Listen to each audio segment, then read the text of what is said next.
and a very, very senior member of the Bharatiya Janata Party, who is now the chairperson of a very important parliamentary committee, had actually put his apprehensions with regard to auction down in writing to a letter to the Prime Minister. So therefore, what is the relevance between that and this? What is the relevance between the relevance, Arnab, the relevance which I'm trying to explain to you is that at various points in time, there were various proposals which were evolved with regard to how do you deal with the whole spectrum issue. And that's why you have a joint parliamentary... Mr. Tiwari, allow me to complete. You dodge my question. Anybody.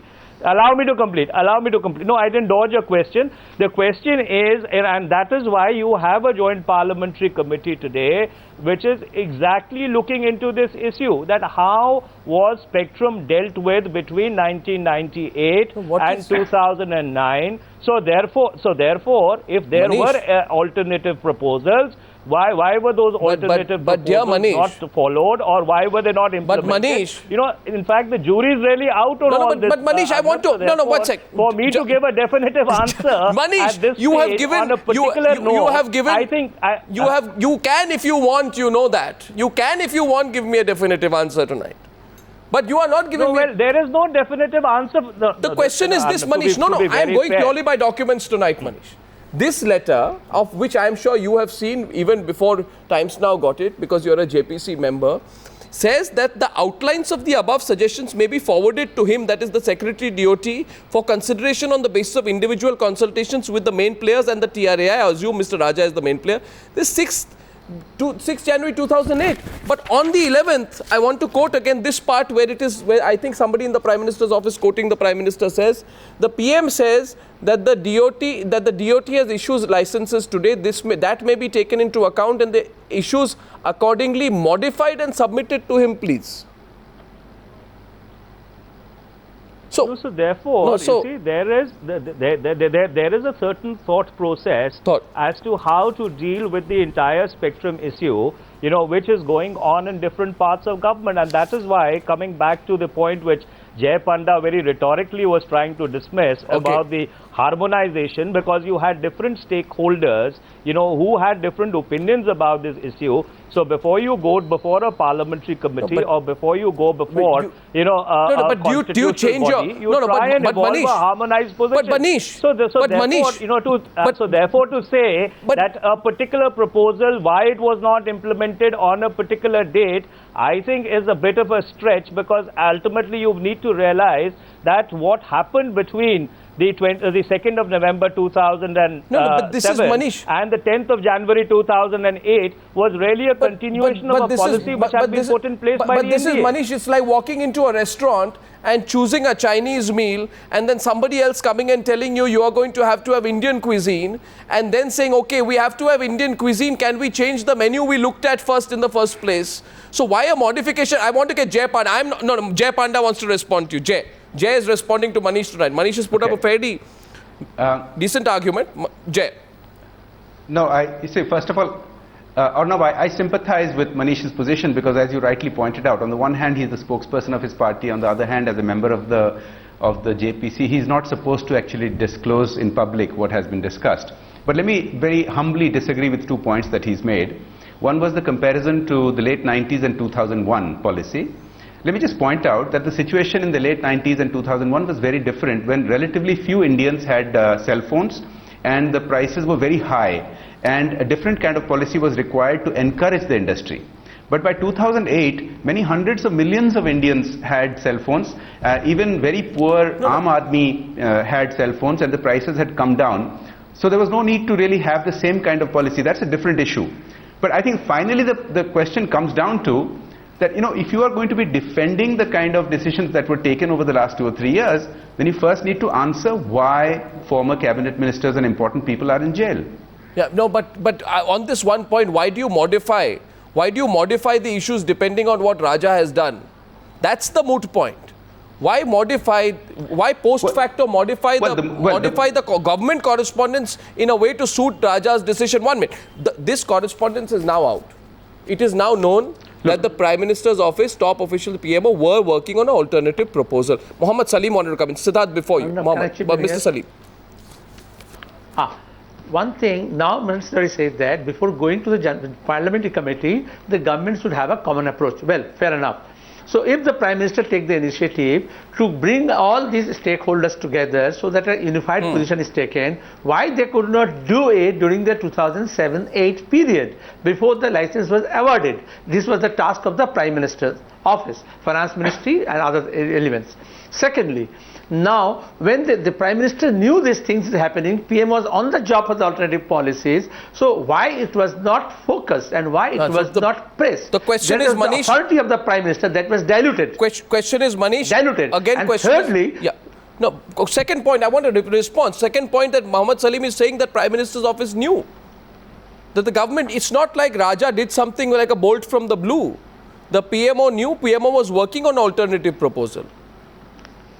On that, Manish, would you like to respond? Yes. And again, I hold no defense for either Mr. Raja or anybody else, but I would very respectfully like to point out that even on the issue of presumptive loss, you know, there are various kinds of figures in the public domain which have emerged from the CAG. But is that the issue? There is a section of the CAG. There is a section of the CAG, you know, which feels that since the entire policy of non-auctioning was a policy decision of the government, there was actually no loss which was caused. I am not making a value judgment one way or the other. So all that I am trying to say is that at different points in time, not only in government, but even the auditor who was looking at the entire matter post facto, you've had various kinds of opinions. And that is why you have a joint parliamentary committee today, which is trying to harmonize all these positions, which is looking at all these papers, and which is trying to find out as to why a particular thing was done in a particular manner and whether there is criminal or political culpability.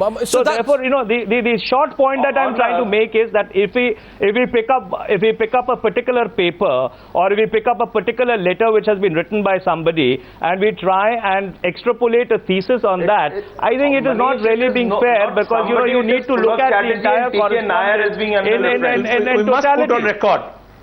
Okay, we are getting... I must put on record, this is a wrong train, and there is a constitutional authority. You are trying to dislodge that. The CAG is the authority, and they are trying to play this between the rift between Singh and Rai, which is on record. It's said already. Mr. Singh has said there is no difference, and they are prevented in the PSC, and the same thing is they are going to do it there.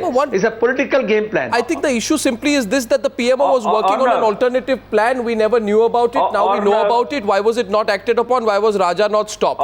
Yes. Siddharth Singh. Arnab, yeah, there are two things. One, Manish today, you know, being a JPC member and all, he's been extremely dodgy.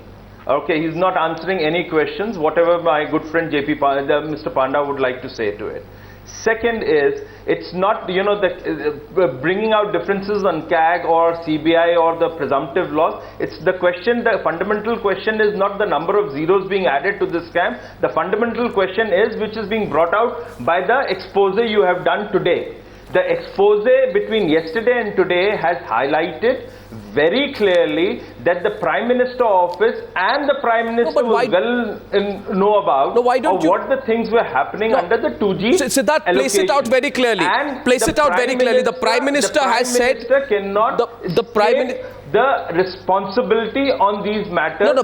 And there has been a very clear message which comes out that the spectrum was scarce, and therefore the Prime Minister office started looking at it for an alternate plan, which says the current problem has arisen essentially because Siddharth, answer one there question. is a shortage of available Siddharth, spectrum. answer one question. I think answer one question, Siddharth. Highlighted between Pulak Chatterjee and TK Nair on 31st December 2007. Siddharth Singh, my question is very simple. Manish Tiwari wants to come in for a moment. Okay, Manish. May I come in for a moment? Yes, Manish, I just want to point out to my very good friend Mr. Siddharth Singh, you know, who's used the adjective extremely dodgy for me. Dodgy, yes. That if the Bharatiya Janata Party was so sure that spectrum was that auction was the route to deal with spectrum, then why in December 2007 a very senior leader of their party writes a letter to the Prime Minister saying that spectrum should not be auctioned? Name the person, Manish. You're talking about who? So therefore, again I said, propriety demands that I do not disclose certain matters which are within the purview of the JPC. But Mr. Siddharth Singh, Manish, you are go and verify from your party as to why if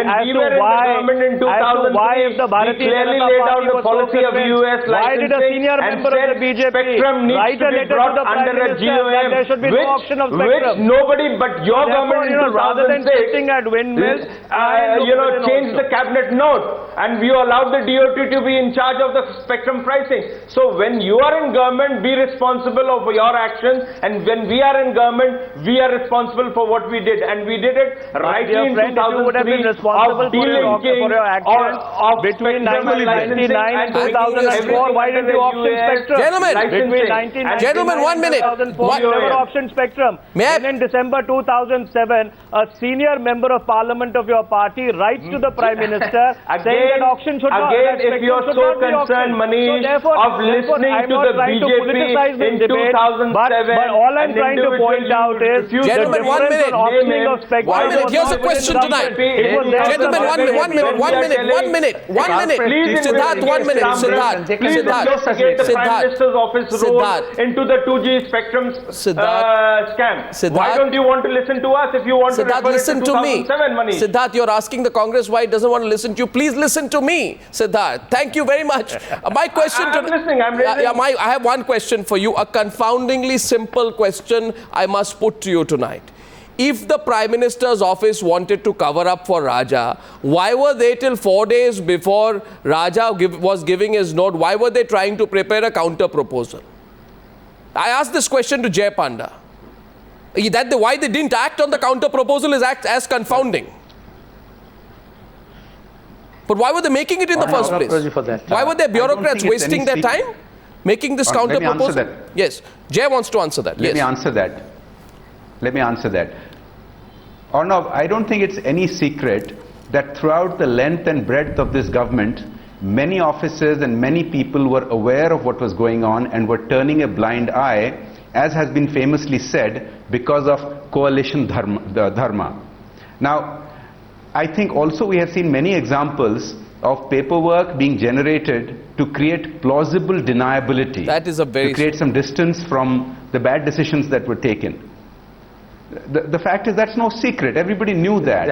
And when the story broke, it's not as if it came out as a bolt from the blue. Everybody knew this was going to break because everybody knew for years that this had been going on. Plausible deniability, that's going to be the last point on debate tonight. But Mohammad Salim will respond to that, and then I'll get a last response from Manish. Yes, Manish, this has been repeated 3 times tonight, the question of plausible deniability. Mr. Salim, deniability for what? Why would you waste the time of your top bureaucrats? Yes. When there is a nexus and you're going for some criminal activities, the criminal psychology says that you work on several possibilities so that you can surmise later on and you can have your own defense. Okay. Various people going together, committing the crime but having their own defense separately. Okay. Well, Manish Tiwari, last point tonight. All that I want to say to my friend Mr. Jay Panda, that by introducing the theory of plausible deniability, he's stretched conspiracy beyond its limits. He very well knows, and I respect him for his understanding of parliamentary procedure and how government functions, is that at different points in time, the whole doctrine of candor mandates that there are different proposals which are generated within government. So therefore, why a particular proposal was not acted upon and why was another policy which had been put in place since 2003 followed is something which is being seriously looked at. But to suggest that, a particular policy document was formulated in order to create an impression of plausible deniability, I think is just taking it a little too far. You have responsible people in government who have been over the past 7 years, in charge of trying to administer a very complex country, and to really belittle them by saying that they were indulging in paperwork because they wanted to create a cover of plausible deniability. I think Jay is being rather rather unfair. Okay, no, one minute, gentlemen. I'm short of time tonight. I thank you. Whatever be the difficulty, the truth finds its way out. And that is what the Congress should remember. Siddharth Nath Singh, Manish Tiwari, Jay Panda and Mohammad Sadiq. Like it found its way out in Karnataka. They all won the last word tonight. Thank you for joining me on the News Hour debate. Thank you, and I'll see you again soon.